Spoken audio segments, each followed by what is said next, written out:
दोस्तों नमस्कार प्रणाम। आप सबका अपना प्रिय यूट्यूब चैनल संस्कार कोचिंग में स्वागत है। दोस्तों जैसा कि हम लोग मानव पोषण के तहत विटामिन पार्ट पढ़ रहे हैं और विटामिन पार्ट में हम लोग पार्ट 7 तक पढ़ चुके हैं। वीडियो का 8वां और अंतिम भाग है। इसके पहले हम लोग जो पढ़ रहे थे विटामिन बी के कॉम्प्लेक्स में, हम लोग भाग 7 में B5, B6 और B7 तक हम लोग सब मिलकर पढ़ चुके हैं। आज हम लोग इस वीडियो में पढ़ने वाले हैं, विटामिन को अंत करने वाले हैं, विटामिन खत्म करने वाले हैं, और जिसमें हम लोग B9, B10, B11 और B12 की चर्चा करने वाले हैं। तो इन विटामिनों की चर्चा करेंगे। तो सबसे पहले इन विटामिन में हम लोग बात करने वाले हैं किसका? विटामिन B9 का। किसकी बात करेंगे हम लोग? Vitamin B9। Okay, vitamin B9 की चर्चा करेंगे हम लोग। तो सबसे पहले हर वीडियो की तरह, हर विटामिन की तरह विटामिन B9 का भी एक केमिकल नाम होता है। अब विटामिन B9 का केमिकल नाम क्या होता है वो जानेंगे। हालांकि ट्रिक से पिछली सभी वीडियो में मैंने बता चुका है ये बात। चलिए, केमिकल नेम अर्थात हिंदी में बोले तो क्या? रासायनिक नाम क्या होता है भाई? Malic acid. क्या बोलते हैं? मैलिक एसिड, या इसी को हम लोग बोलते हैं फोलिक एसिड। B9 को हम लोग बोलेंगे मैलिक एसिड या फोलिक एसिड। ये मैलिक एसिड क्या है? एम से शुरू है ना, इसी कारण इसी को विटामिन B9 को विटामिन एम भी कहा जाता है। तो क्वेश्चन यहां से दो दो बन गया कि विटामिन बी का जो केमिकल अर्थात रासायनिक नाम है वो क्या होगा? तो मैलिक एसिड या फोलिक एसिड। या क्वेश्चन आपसे ऐसे पूछ दिया जाए कि किस विटामिन को एम विटामिन कहा जाता है, तो विटामिन B9 को एम विटामिन कहा जाता है। जैसा कि हम लोग पिछली वीडियो में हम लोगों ने देखा है कि अगर विटामिन B2 को देखा जाए तो G कहा जाता है, B7 को कहा जाए तो H कहा जाता है। तो क्वेश्चन ये भी बनता है क्या कि किस विटामिन को G विटामिन के नाम से जाना जाता है? तो B2। किस विटामिन को H विटामिन के नाम से जाना जाता है? तो B7 के नाम को H विटामिन के नाम से जाना जाता है। चलिए, अब आगे हम लोग बात करते हैं outer sources. What are the outer sources of vitamin B9? How can we get it? हम लोग किन किन बाहरी स्रोतों से विटामिन B9 प्राप्त कर सकते हैं या मिल सकता है हम लोग को? तो बात करेंगे किसकी हम लोग? सोर्सेज की। किसकी बात करेंगे? सोर्सेज। तो जितना भी आप फ्रूट्स लेते हो ना, फ्रूट्स से आपको क्या मिलेगा? फ्रूट्स से आपको क्या मिलेगा? विटामिन B9 मिलेगा। फिर आप वेज जो लेते हो यानी सब्जियां, यानी शाकाहारी जो भी खाद्य पदार्थ खाते हो उससे। चलिए, उसके बाद जो नट्स हैं उनसे भी हम लोग को विटामिन B9 मिलता है। अब फ्रूट्स में अगर बात किया जाए, जैसे आपको दे दे एप्पल दे दे, मैंगो दे दे, आपको ऑरेंज दे दे, चलिए ऐसा कुछ कर दे, आपको पपाया दे दे, तो किस फ्रूट्स में यानी किस फल में सबसे अधिक विटामिन B9 पाया जाता है? तो उस स्थिति में आप लोग लगाओगे एप्पल। क्या लगाओगे? एप्पल। चलिए, आगे क्या करना है ना, हमें याद आ रहा है ना कि आप लोग जिस समाज में रहते हैं, ऐसा कि पहले ही बायोलॉजी का फादर अरस्तु ये बात बता चुका है, और जो कि सही भी है, कि man is a social animal. जो आदमी होता है, मनुष्य होता है, वो एक सामाजिक प्राणी होता है। You are also surviving your life in your society, I am also surviving my life in my society. हम अपने समाज में रहते हैं, आप भी अपने समाज में रहते हो। जैसा कि आपका लोकल जो सोसाइटी है उसमें आप रहते हो, हम अपने लोकल सोसाइटी में रहते हैं, लेकिन रहते तो हैं सोसाइटी में ही, मैन की सोसाइटी में ही हम भी रहते हैं, आप भी रहते हो। तो वहां पे जनरली हम लोग अपने घर में देखते हैं कि जो गर्भवती महिलाएं होती हैं यानी प्रेग्नेंट महिलाएं, प्रेग्नेंट वुमेन होते हैं, उनको जनरली फोलिक एसिड या मैलिक एसिड की दवाई दी जाती है। क्यों? प्रेग्नेंट अर्थात जो गर्भवती महिलाएं होती हैं उनको मैलिक एसिड या फोलिक एसिड की गोली दी जाती है, टैबलेट्स दी जाती है। क्यों? क्योंकि प्रेगनेंसी के दौरान महिलाओं में विटामिन B9 की कमी हो जाती है। तो क्वेश्चन यहां से ये पूछा जाता है कि गर्भावस्था के दौरान, क्वेश्चन ये है कि प्रेगनेंसी के दौरान अर्थात गर्भावस्था के दौरान महिलाओं में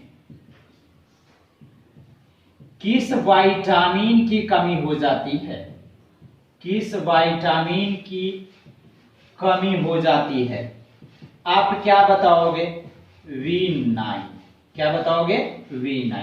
इसी से दूसरा क्वेश्चन उलट ऐसे पूछा जाता है कि विटामिन B9 की गोली खाने के लिए या विटामिन B9 की पूर्ति के लिए गर्भवती महिलाओं को क्या दिया जाता है? तो फोलिक एसिड या माइलिक एसिड का टैबलेट दिया जाता है।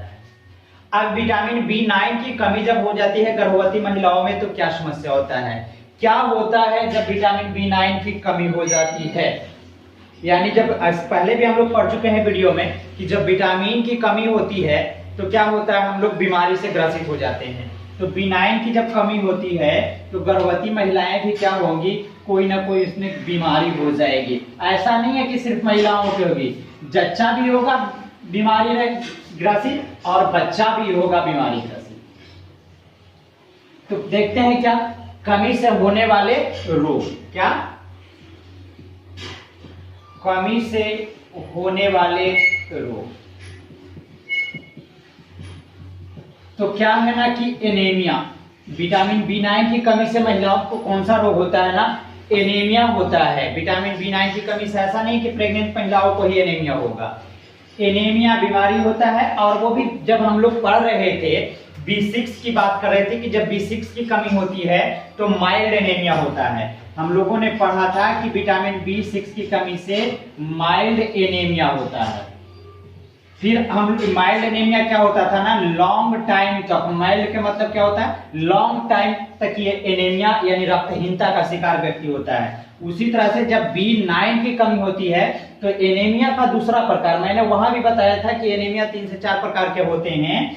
तो यहाँ जो होता है ना माइल्ड एनीमिया नहीं होता है, एनीमिया यहाँ पे हम लोग लिखेंगे माइग्लोब्लास्टिक एनीमिया। कौन सा एनीमिया होता है? माइग्लोब्लास्टिक एनीमिया हो जाता है। ये यहाँ पे माइग्लोब्लास्टिक एनीमिया क्या लिखेंगे हम लोग? माइग्लोब्लास्टिक। तो ये पूछा जाए कि माइल्ड एनीमिया किस विटामिन की कमी से हो रहा है तो B6। अगर पूछे माइग्लोब्लास्टिक एनीमिया किस विटामिन की कमी से हो रहा है तो B9 की कमी से हो रहा है। ओके, अब ये माइग्लोब्लास्टिक एनीमिया में क्या होता था और ये माइल्ड एनीमिया में क्या होता था? यहां पे होता था क्या ना कि आरबीसी नहीं बन पाता है, आरबीसी नहीं बन पाता है। और ये जो माइग्लोब्लास्टिक एनीमिया है B9 की कमी से होने वाले जो रोग है उसमें से आरबीसी बनता तो है, जो बच्चा होता है गर्भ में, मां के गर्भ में जो बच्चा होता है उसकी बात मैं बता रहा हूं कि आरबीसी उसमें बनता तो है लेकिन आरबीसी मैच्योर नहीं होता है, अर्थात विकसित नहीं होता है। और जो बच्चा जन्म लेता है वो माइग्लोब्लास्टिक एनीमिया का शिकार हो जाता है। तो इस तरह से अगर पूछा जाए कि गर्भ में जो बच्चा पल रहा होता है जब जन्म लेता है और वो माइग्लोब्लास्टिक एनीमिया का शिकार होता है, किस विटामिन की कमी से होता है तो किस विटामिन की कमी से? विटामिन B9 की कमी से। और जो लॉन्ग मेल्ड एनीमिया है वो विटामिन B6 की कमी से। तो हम लोग जो ये बात कर रहे हैं विटामिन B9 की कमी से होने वाली बीमारी की बात कर रहे हैं। चलिए ओके, अब इसको मिटा दिया जाए। उसके बाद जो हम लोग बात करेंगे B9 के बाद आता है B10 की। अगर बात किया जाए तो दोस्तों मैंने पिछली वीडियो में भी बताया था कि B10 विटामिन B कॉम्प्लेक्स में नहीं पाया जाता है। B1, B2, B3, B5, B6, B7, B9, B11, B12 होता है। लेकिन B अगर 8 की बात करें, B10 की बात करें तो B10 विटामिन B कॉम्प्लेक्स में नहीं होता है। B4, B8, B10 नहीं होता है दोस्तों। चलिए तो हम लोग बात करेंगे B10 को छोड़ करके B11 की अगर बात करें तो B11 जो है ना उसका कोई खास चीज नहीं होता है ना। B11 को ऐसे हम लोग जानेंगे कि इसका जो केमिकल नाम होता है उसको बोलते हैं सैलिसिलिक एसिड। क्या बोलेंगे? सैलिसिलिक एसिड विटामिन B11 का नाम। हालांकि कई जगहों तो ये दिया जाता है या दिया गया है क्या कि B कॉम्प्लेक्स में B11 होता ही नहीं है। लेकिन बस इतना ही जानना है B11 के बारे में अभी कि B11 जो होता है ना उसका केमिकल नाम सैलिसिलिक एसिड होता है। ओके, इसके बाद हम लोग बात करेंगे विटामिन B12। किसकी बात करेंगे? विटामिन B12 की बात करेंगे। विटामिन B12 की अगर बात करें तो सबसे पहले यानी first of all we have to talk about its chemical name. हर विटामिन की तरह विटामिन B12 का भी केमिकल नाम होता है। क्या होता है आप सभी को पता होगा, पिछली वीडियो अगर हमारा देखे होंगे तो।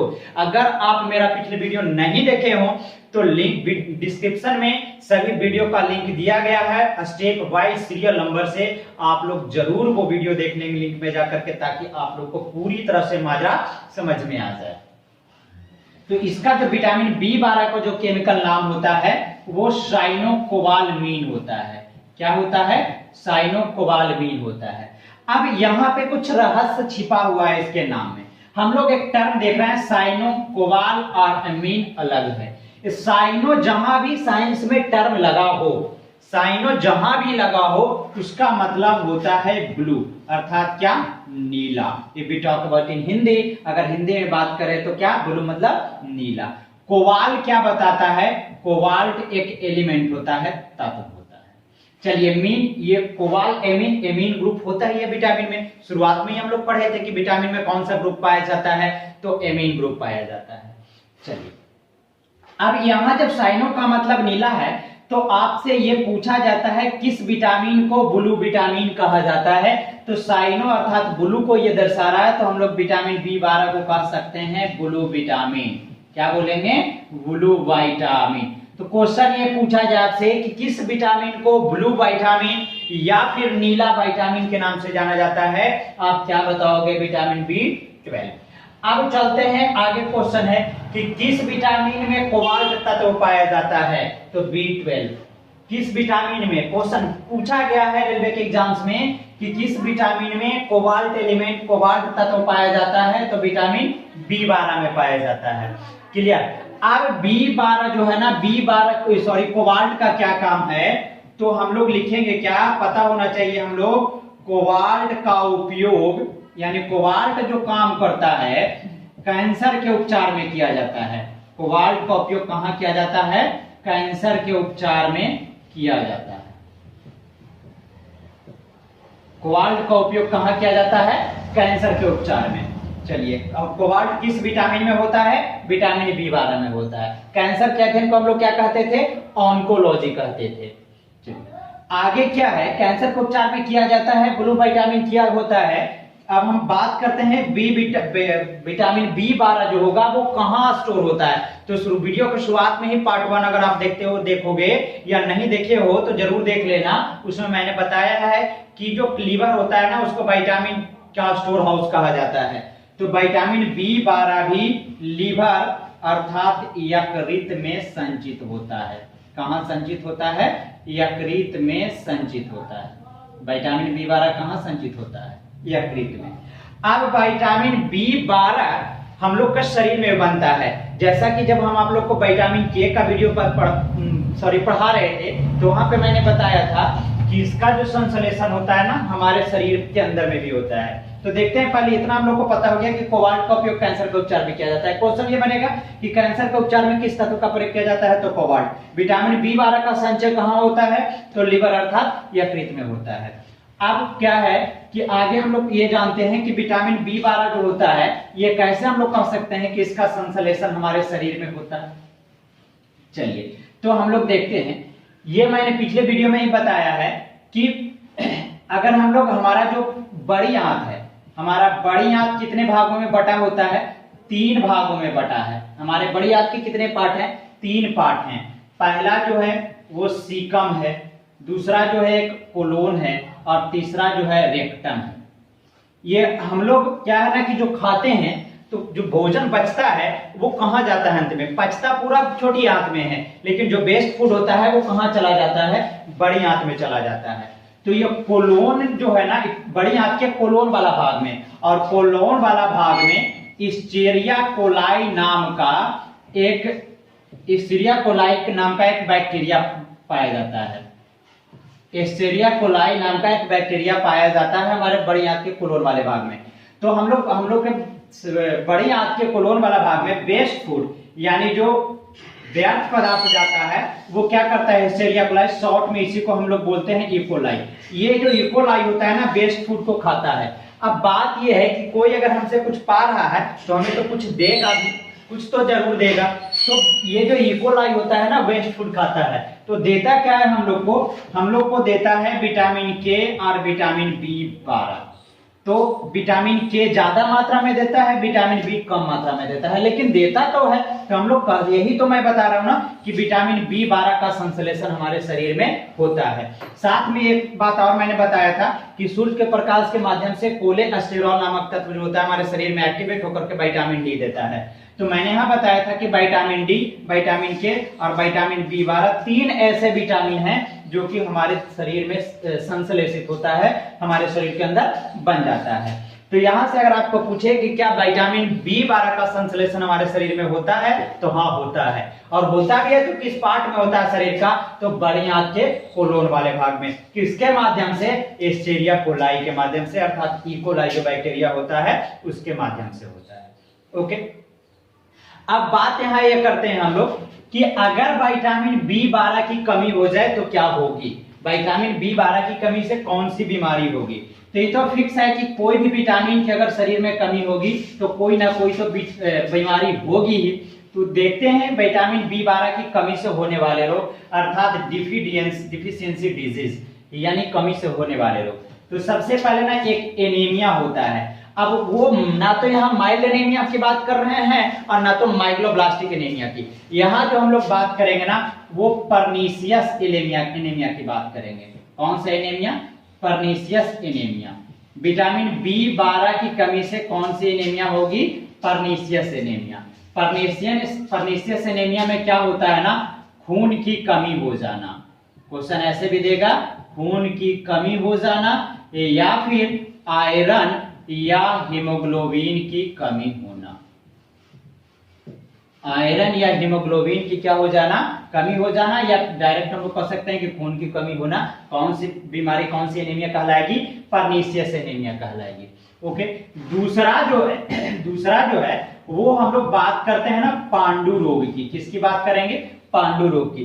पांडु रोग के बारे में कहा जाता है कि ये भी एक प्रकार से एनीमिया ही है। एनीमिया को हम लोग पांडु रोग बोलते हैं, लेकिन इससे एक तथ्य जुड़ा है ना कि ये पहले पाया गया था महाभारत हम लोग का जो ग्रंथ है उसमें सबसे पहले ये जो पांडवों के पिता जो पांडु थे ना उनको ये हुआ था, उनमें ये पाया गया था, जिसके कारण इसका नाम, इस बीमारी का नाम, एनीमिया का जो नाम दिया गया वो पांडु रोग दिया गया। और इसके कारण एनीमिया न कह करके इसको पांडु रोग भी कहा जाता है। तो पर्नीशियस एनीमिया या पांडु रोग आपको पूछा जाए तो वो भी किसके कमी के कारण? विटामिन बी कमी के कारण और B12 की कमी के कारण। और सॉरी, जो पांडु रोग होता है ना, इस क्या होता है ना, ऐसा बताया गया है कि ज्यादा स्त्रियों के साथ अगर ज्यादा आप समागम करते हो, यानी रिलेशनशिप में ज्यादा रहते हो, तो उसके कारण भी आपको क्या होगी?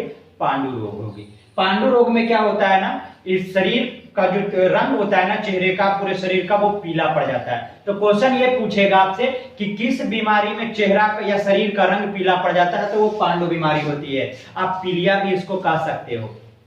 लेकिन यहाँ महाभारत में पांडवों के पिता पांडु में पाए जाने के कारण इसे अलग टाइप से हम लोग क्या बोलते हैं? पांडु रोग। तो हम लोग अगर पूछा जाए कि पांडु रोग किस विटामिन की कमी के कारण, तो विटामिन B12 की कमी के कारण होता है। चलिए अब हम लोग बात करते हैं सोर्सेज की। किसकी बात करेंगे? सोर्स का। तो हम लोग बात करते हैं क्या ना, अगर पालक खाते हैं तो उससे हम लोग को भी मिलता है। मेथी खाते हैं तो मेथी से हम लोग को भी क्या मिलता है? विटामिन B12 मिल जाता है। उसके बाद अगर हम लोग बात करें रेन वाटर, क्या बात करेंगे? रेन वाटर, वर्षा जल। वर्षा जल भी विटामिन B12 का एक प्रमुख स्रोत है। यानी जब ये पूछे आपसे कि वर्षा जल है, वर्षा जल से हम लोग को कौन सी विटामिन मिलती है, तो कौन सी विटामिन मिलती है? Vitamin B12। चलिए क्लियर? पर्नीशियस एनीमिया या पांडु रोग विटामिन B12 की कमी के कारण। आगे कुछ और एक बात हम बताते हैं, जैसा कि एक क्वेश्चन हमें याद आ रहा है, अभी यहाँ पे छूट गया, मैं बता देता हूं। जैसे पूछा जाता है क्या ना कि ऑक्टोपस के खून का रंग कैसा होता है। ऑक्टोपस जो जीव है उसके खून का रंग कैसा होता है, तो आप क्या लगाते हो कि नीला होता है या ब्लू होता है। क्यों? ऐसा भी क्वेश्चन पूछा गया है। पहले क्वेश्चन ये कि ऑक्टोपस के खून का रंग कैसा होता है? नीला होता है। फिर दूसरा क्वेश्चन ये कि ऑक्टोपस के खून का रंग नीला क्यों होता है, अर्थात ब्लू क्यों होता है। तो आप बिल्कुल याद कर लिए होंगे कि हीमोसाइनिन के कारण होता है। किसके कारण? हीमोसाइनिन। अभी हम बता रहे थे कि B12 का नाम होता है वो साइनोकोबालमीन होता है, इसका केमिकल नेम। तो साइनो क्या बताता था? ब्लू बताता था, यही साइनिन जो है ना क्या बता रहा है, ब्लू बता रहा है अर्थात नीला। तो इसी की उपस्थिति के कारण क्या होता है, ऑक्टोपस के जो खून होता है उसका रंग कैसा होता है, नीला होता है। ओके क्लियर, बिल्कुल क्लियर। अब थोड़ा सा अगर हम लोग बात करें विटामिन B12 तक, विटामिन बी कॉम्प्लेक्स पूरा खत्म हो गया, लेकिन बाद में यह भी पाया गया है कि विटामिन बी कॉम्प्लेक्स में दो नए विटामिन को जोड़ा गया है, दो नए विटामिन की खोज हुई है। वो विटामिन बी कॉम्प्लेक्स में B15 और B17 है, B15 और B17। अब ये B15 और B17 अगर पूछा जाए आप लोगों से कि इन दोनों का केमिकल नाम क्या होता है, तो B15 की अगर हम लोग बात करें तो ये होता है पेंजेमिक एसिड। क्या होता है, पेंजेमिक एसिड। हालांकि अभी बुक्स में इसकी चर्चा नहीं की गई है। फिर अगर हम लोग बात करते हैं B17 की, कि B17 जो है उसका क्या हो जाएगा केमिकल नेम, तो B17 को हम लोग क्या लिखते हैं ना, एमाइगडालिन। क्या बोलते हैं, एमाइगडालिन बोलेंगे, एमाइगडालिन। ये जो होता है ना एंटी कार्सिनोजेनिक होता है। क्या होता है, एंटी कार्सिनोजेनिक। एंटी कार्सिनोजेनिक का मतलब मैंने पहले ही बता दिया है कि क्या होता है ना कि कैंसर वाले तत्व, जो पदार्थ हम लोग के शरीर में कैंसर उत्पन्न करते हैं, या फिर वैसे जीन, यानी जीन जो डीएनए का क्रियात्मक खंड होता है, यानी वैसे पदार्थ हो, वैसे जीन जो कैंसर उत्पन्न करते हैं, उनको ये क्या करता है, एंटी कार्सिनोजेनिक होगा, वो रिमूव करता है। और इसके पहले भी मैंने बताया था कि vitamin C, vitamin D, vitamin A, ये तीनों जो होते हैं ना एंटी कार्सिनोजेनिक होते हैं। यानी सी डी ई के साथ विटामिन B7 है, ये भी क्या होता है, एंटी कार्सिनोजेनिक होगा, अर्थात कैंसर का जो कारक होगा उसको क्या करने वाला होगा, रिमूव करने वाला होगा। तो दोस्तों इस तरह से मैंने मानव पोषण के तहत, मानव पोषण की श्रृंखला के तहत विटामिन पार्ट पूरा पढ़ा दिया। इसके बाद इसमें हम लोग को पढ़ना है न्यूट्रिएंट्स में, पोषक पदार्थ में प्रोटीन है, वसा है, कार्बोहाइड्रेट है, जल है, खनिज लवण एक बच गया जो है वो पढ़ना है हम लोग को। तो आगे हम लोग जो शुरू करने वाले होंगे, इसके बाद प्रोटीन से हम लोग शुरू करेंगे। आप लोग प्रोटीन का वीडियो भी देखोगे। और आप लोग से लास्ट में एक रिक्वेस्ट विटामिन बी के बाद ये करता हूं कि अगर वीडियो अच्छा लगा होगा तो लाइक, सब्सक्राइब एवं शेयर जरूर करना। और अगर अच्छा ना लगा हो तो लाइक, सब्सक्राइब एवं शेयर करने की कोई जरूरत भी नहीं होगी दोस्तों। तब तक के लिए धन्यवाद।